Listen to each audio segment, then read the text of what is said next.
Hi, my name is Dr. Pepper, and today I would like to go over some points about central auditory processing disorder.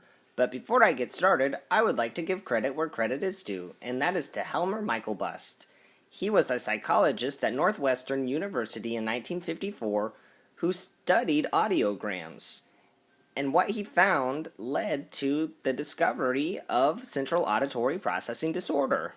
If you look over here to my left, which is your right, I'm going to show you some more information about central auditory processing disorder. The DSM-5 classifies auditory processing disorder as a neurodevelopmental disorder, meaning it deals with the brain and how it interprets the information heard. On a more deeper level, central auditory processing disorder affects the central nervous system. The central nervous system helps with our memory, attention, language, and other cognitive functions. So as we can imagine, somebody affected by central auditory processing disorder has a difficult time with these capabilities. Symptoms for central auditory processing disorder vary because each case of central auditory processing disorder has its own level of severity. But, for example, people affected with central processing disorder may have a difficult time understanding speech, especially in a noisy setting. They may also have trouble following directions or carrying out multi-step tasks. They may also have behavioral problems and academic issues. And depending on the level of their severity, they may behave as if hearing loss is present. Central auditory processing disorder is an auditory deficit. It should not be confused with something like autism.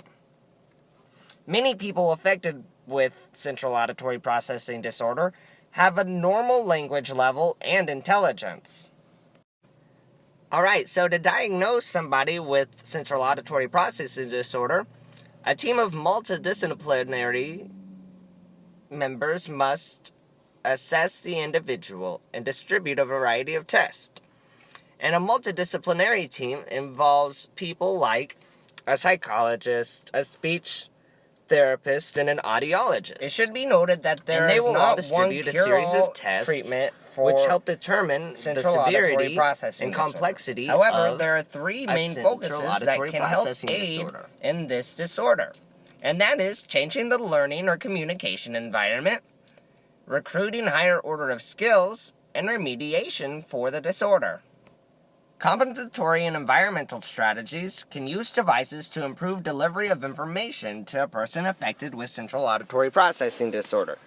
For example, somebody who is affected with central auditory processing disorder may be able to focus their attention on the message by using other methods of altering the learning environment that can be used to aid in the disorder itself. They also strengthen pre-existing skills, like language, problem-solving, memory, therapies, attention, and one-on-one therapies skills with clinicians or psychologists. These skills can help them overcome their disorder.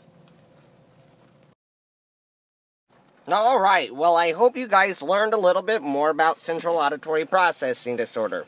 Before I go, I would like you to listen to this soundbite of what it's like to be in the shoes of somebody with central auditory processing disorder. Thanks again. Enjoy.